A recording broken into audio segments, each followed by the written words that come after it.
Hi guys! So today is going to be a long one. I want to talk about Shirley J. Davis again.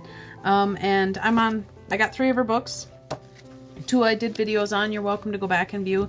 This one is a work in progress. I want to talk about it a little bit.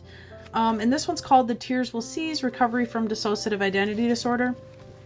And I'm going to briefly touch the subject because I really want you to order the book. It's good for beginners, especially because in each chapter there is questions you can answer and author suggestions. Through each chapter there is quite a bit of understanding and homework with this one. So this would be a great book to use in therapy. And it would also help your therapist get to know you better and understand you better. So vital book for this one. The other one I want to talk about is this book here. And this one is called 366. And basically what it is, it's daily readings for those that have DID. It's brand new, just come out. Recommend getting it. This is going to be a great book. I haven't even got it yet. So if you get it before I do, you're lucky. It's supposed to have a lot of information. Shirley talked in vivid detail about it. And she has quite a few books out there. Go check out the links that I will have. And I want to touch bases a little bit about Shirley. Shirley has an associate's degree in psychology. She's very well educated on DID. And if you look on this side, this is her Learn About DID. And it's called Dissociative Identity Disorder in a Nutshell, which if you type that in on YouTube, you can also give her a follow and check out her channel. She has a lot of information that's very helpful. So I want to touch a little bit about Shirley a little bit, and so that way you have an understanding of what she's been through. From birth to the age of about 15, Shirley went through severe child abuse. She tries to detour from details because they can be triggering, but she also gives very vivid detail on how she copes. Now keep in mind, she entered therapy in 1990, and that's when DID really didn't have much for validation. It was also when the FMSF was around, which probably even made it more difficult. But Shirley stood strong and she kept going. And we're looking at a woman who has put 34 years into working through DID, into learning about DID. To me, that makes her an expert. I'm sorry, it does. Now, another thing about Shirley I want to point out is, again, she earned her associate's degree in psychology in 2015. She is working her butt off to get a master's. I thought she had it already, but not quite yet. And she's the author of several books. I own 3 of them. I plan on ordering more, and really recommend, like I'd stated, this one here. She was voted by her college into the who's who among students in the American colleagues and plans to continue her education so that she can help in the research and treatment options for people who live with dissociative and other trauma-related disorders. Now, another thing I want to talk about is this little article here that she talks about in her Learning with DID thing. And it states, therapy for DID is very long and very difficult journey, and it took me almost 3 decades to gain control over my life. I had always depended on alternative ego states to handle the hard parts of my life. Now I found that I need to take control and utilize all of my inner selves to learn how to deal with the world. I began writing about my journey in 2015 and became a published author later that year.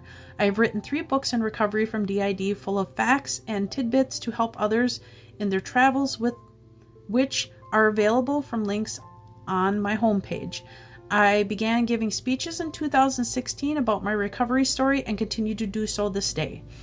And I give her a huge recognition for that, because that is something I'm working on yet. I haven't even got there.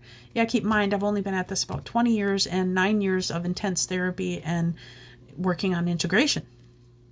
My goal is to, like Shirley, I'd like to get my book published.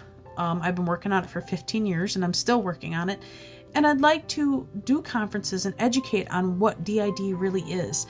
The hard part is today, which is why me, Shirley, quite a few others are so scared to educate and teach on it, is because of the stigma, because of children faking it or cosplaying it, making it into something fun when it is not. And Shirley, unlike me, doesn't suffer from agoraphobia. She does pretty well. She states that she struggles with a little bit of speech, but she is a trooper, somebody that should be noticed more than the stigma of TikTok. I think she is somebody that deserves to be admired and acknowledged. So now I want to get into 10 questions that I had given Shirley. I had spoken with her on the phone, and I threw these 10 questions at her because I wanted to see how she answered them. So let's get into that next.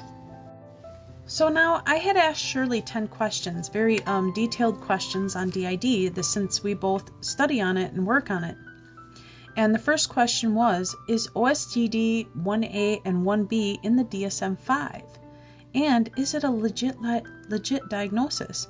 Or is it just a theory of the DSM-4 to the DSM-5 crosswalked? And Shirley was very happy to answer my question. And she had stated OSDD 1A has amnesia but no parts.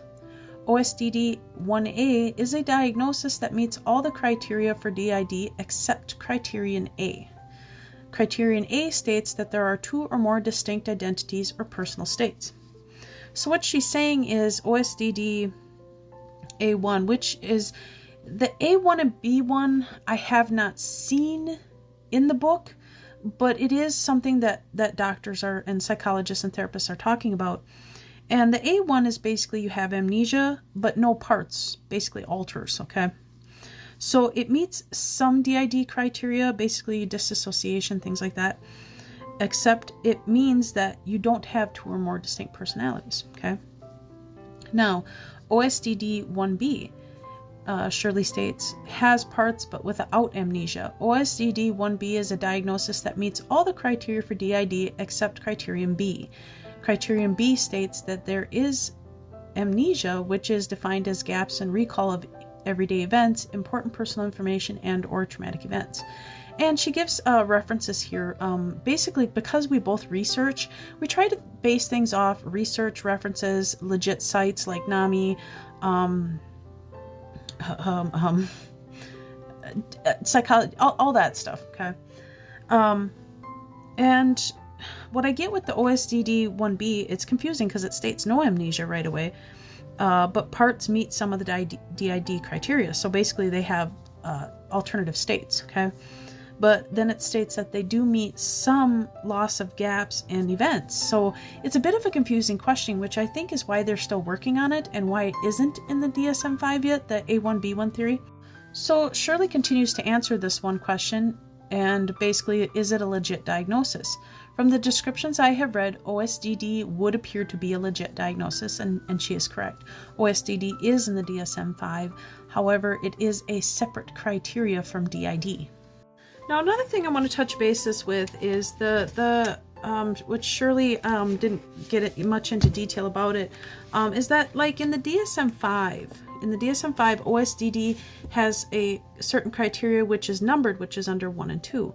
But if you go in the DSM-4, which I have a book of, you'll see that there's an A, B, C, D, okay? And my question basically of crosswalking, which is something that my therapist and a few other therapists pointed out, that the reason that it's not in the DSM-5 is that they are crosswalking the criteria from the DSM-4 to the DSM-5 with the A and B and the 1 and 2. So basically OSDD is as Shirley states, a diagnosed disorder, but the A1 and B1 aren't really mentioned. They have a criteria of 1 and 2, but not the A and B. So that's where it's kind of like, that's where the psychologists and therapists, I think, need to explain that a little more in detail. So this would be my second question, and she also gives references to that, which I think is amazing. She does her work, same as I do. And I ask her, can someone with OSDD claim to have DID, or is there something separating the two? I know the DSM lists them separately, but many claim on media apps they go together, okay? So Shirley answered with, which is another thing we agreed upon, people with OSDD do not have DID. They are two separate diagnoses. They are related to dissociative disorders, but are not the same. So she's agreeing with that.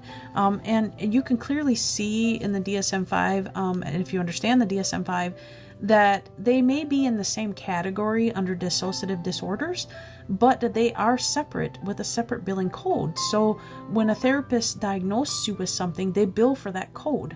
They don't just bill under one dissociative disorder. It has to meet a specific criteria, and OSDD and DID are separate criteria. So next I had question 3, and I had asked Shirley, can you explain what polyfragmentation is in dissociative identity disorder, and can someone with OSDD claim to have polyfragmented systems or alternative states?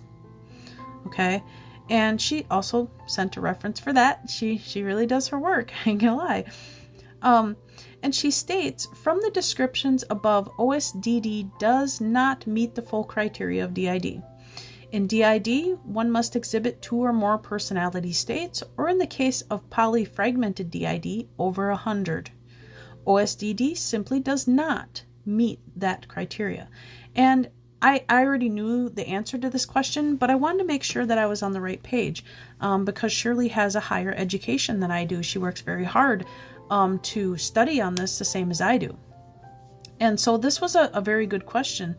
And it was something that I felt, these are questions I felt needed to be answered by somebody who maybe has a little more education than I do, and has an understanding, somebody that's going to college, which Shirley is.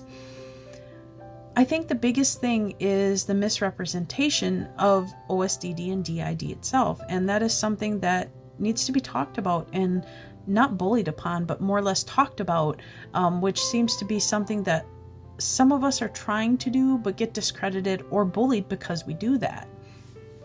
So next I asked her a question about age regression, and I stated, when people have child alters or age regressional states in DID, is it plausible or even safe for them to use media apps and to publicly display themselves without the guidance of a professional? And Shirley and me, we even kind of text and talked over phone on the discussion of, how dangerous this is. And she had stated, for all intents and purposes, child alters are children who need protection. It is not safe for a child alter to use media apps or to publicly be visible. This does not include the protection they receive from a professional in their office. So and in some ways that's the issue we're having here, is that, I understand that you want people to understand child alternative states, but the best way to talk about that and display it is to, like what we do. We talk about our stages of this happening. I have professional footage of child alternative states in prior videos. And if you notice, they're not aware of the camera being on or even what is going on. Even on another YouTuber's channel, I had Michelle Manna come and view what happens when I'm in that kind of state, when I stress out. And she got to meet Alter 6. And she thought that Michelle was somebody from 2nd grade. She had no idea of the present time period. These alternative states are very amnesic, and it is so unsafe to put a child alter in that kind of position without the guidance of a professional.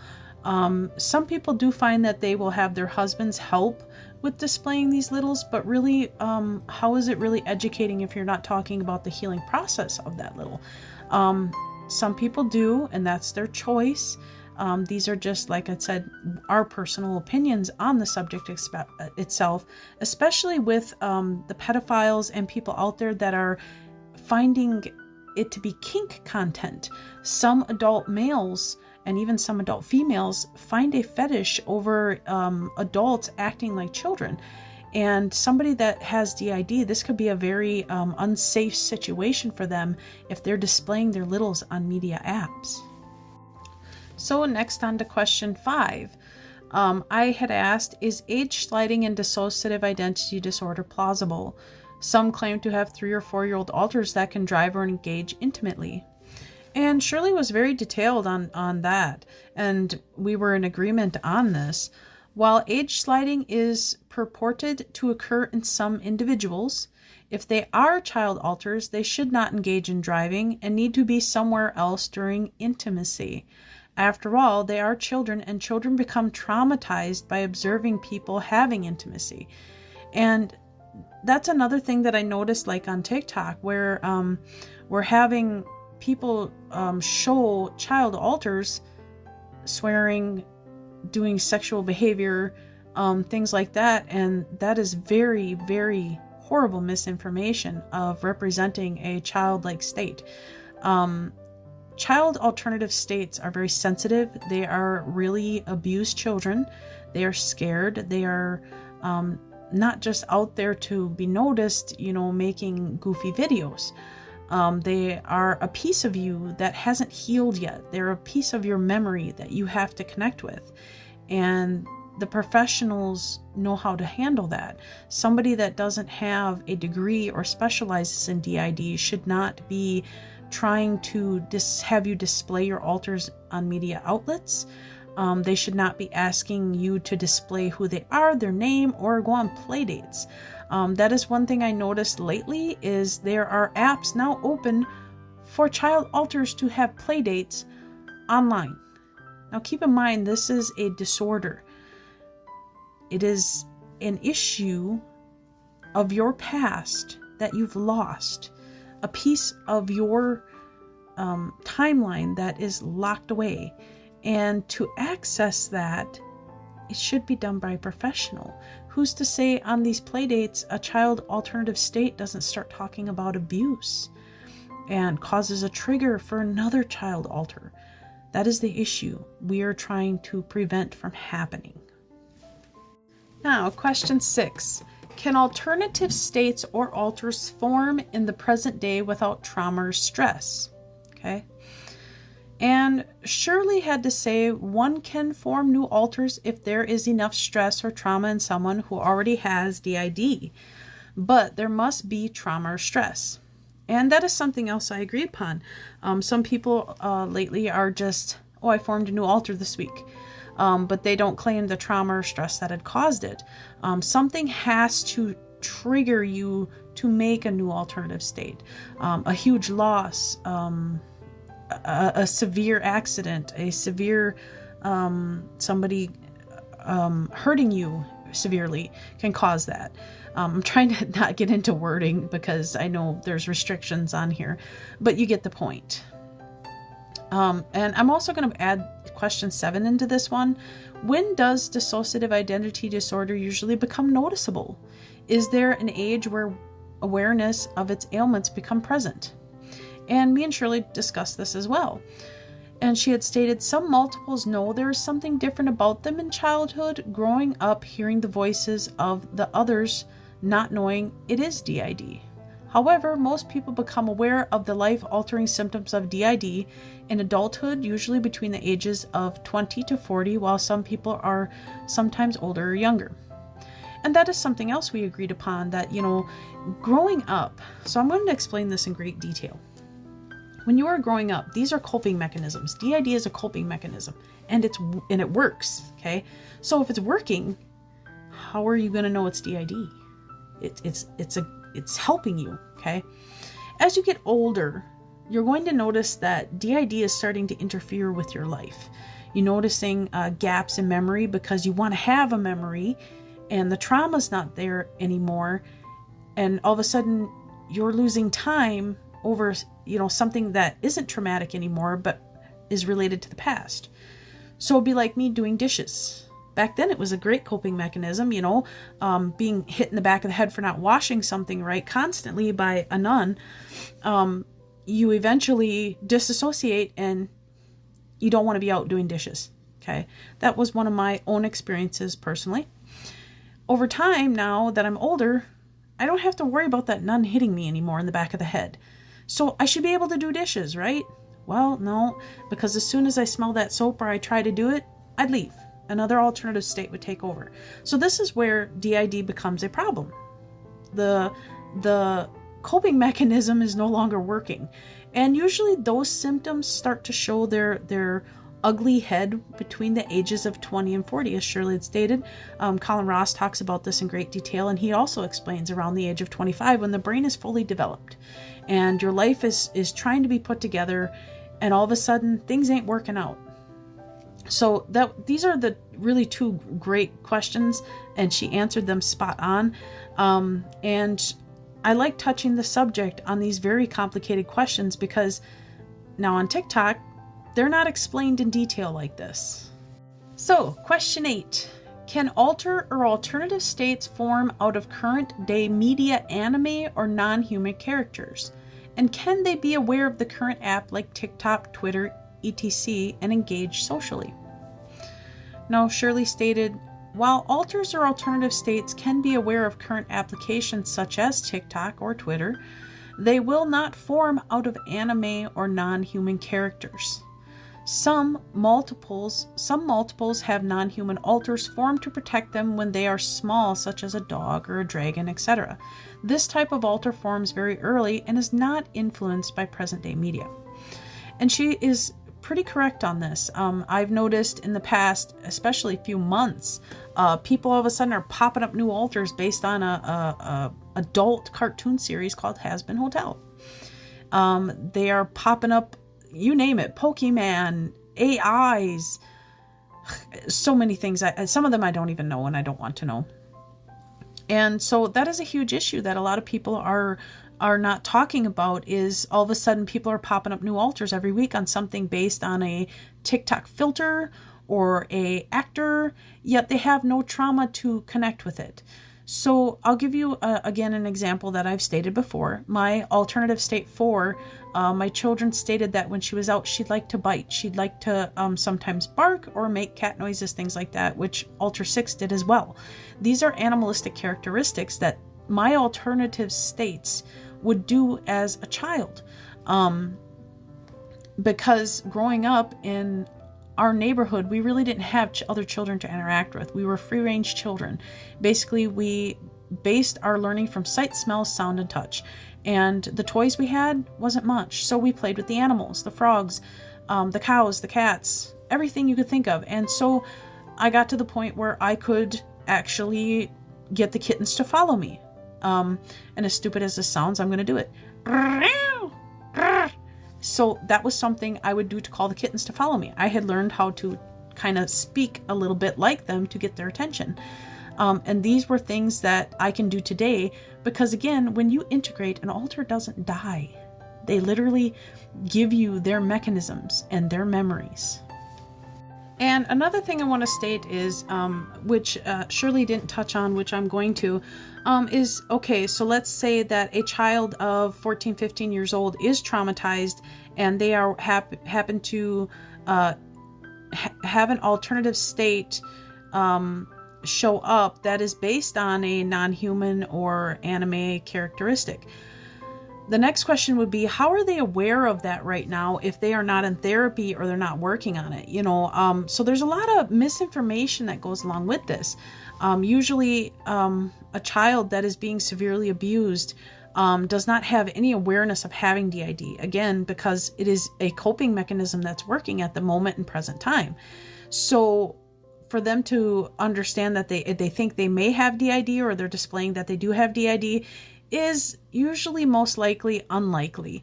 And if they do have it, they should be educating on it, not displaying it in such an immoral manner on media outlets, which is something that is being taken down. There are a lot of people reporting the misinformation to TikTok, and TikTok is removing it. So the idea is not to bully them, not to attack them, not to comment to them. Quietly go to their videos and report it to TikTok, and TikTok will take it down if it is too horrifying, misinformation, sexualization, things like that. And sometimes you have to do it on a mass level to get the misinformation taken down. And that is what most people are doing now, which is helping a lot. So now these last two questions I'm going to put together, and number 9 is, can you explain how new technology today for DID can show changes in blood pressure, body temperature, and brain activity? And Shirley kept this one kind of short. She put, I don't know much about body temperature and blood pressure, but many fMRI studies have visualized the changes in the brain that are different from a singleton. And she kept that pretty simple. I'm going to go into a little more detail about that. And she is correct. fMRI shows people that even try to mimic DID, the brain activity doesn't activate where it needs to. And I've had the brain scans done as well. And it is strange because when you all of a sudden are in your scan, when an alter comes out, the activity will die in one place and go to another. And then when you switch again, it'll go somewhere else. in somebody that doesn't have DID, the activity is very normal. It doesn't show PTSD-like symptoms. And there's more detail about CPTSD in some of my prior videos about even that shows up in the back of your head on the mirror neurons back there. And as far as the body temperature and blood pressure, some specialists don't really check for that. Mine does, because she goes with me to my doctor's appointments. Hence the reason I say collab those physicians with your mental health care professional. If you're able to have your mental health care professional go to some of your checkups, do it. It's legal, it's legit, and there's boundaries made, and a good therapist will monitor some more of that content as far as your blood pressure changes, your body temperature changes, all these things. There are tons and tons of stuff. Quite a people that I know that have DID have huge fluctuations, have their whole lives. A lot of people that I also know have disabilities. Some are able to kind of work and some are not. A lot of issues that I find that relate. I know people that have fibromyalgia, same as I do. Some have POTS. Some have degenerative disease like I do. And the reason for some of these ailments is because of the body being in that hypertensive mode your whole life, being alert and aware and constantly waiting for something to happen. The idea, the sooner you treat DID, the sooner you can get a better control of that. Now for me, it's more of a permanent damage because of my nerves being that way for so long. There's permanent damage where now I've got the start of degenerative disease. I have severe IBS. I have PCOS. And, you know, we can't say, is that 100% from DID? No. There has to be more research done. But because of my body being that way, my thyroid always being unfluctuated, even my white blood cell count is off. There's always saying I have an infection, even though I don't. I'm autoimmune. And a lot of it has to do with the trauma. Now, number 10, can you explain the ailments DID can cause to the body and mind if left untreated? And I kind of touched the subject on that, but we want to see what Shirley has to say, which is great. And hers was based on the Mayo Clinic aspect. She put, left untreated, DID will alter all the aspects of the multiple's life, including physical health from their reactions to stress, to mental health from losing relationships and causing multiples to think of or act in urges of self-harm. And that's one subject I didn't bring up, which self-harm is also involved. And that was pretty much it from her, and she answered those questions really well. And I also enjoyed chatting with her. She's a very knowledgeable lady. And again, I really promote her books. I promote her work. And she is very educated. She's dealt with this a long time.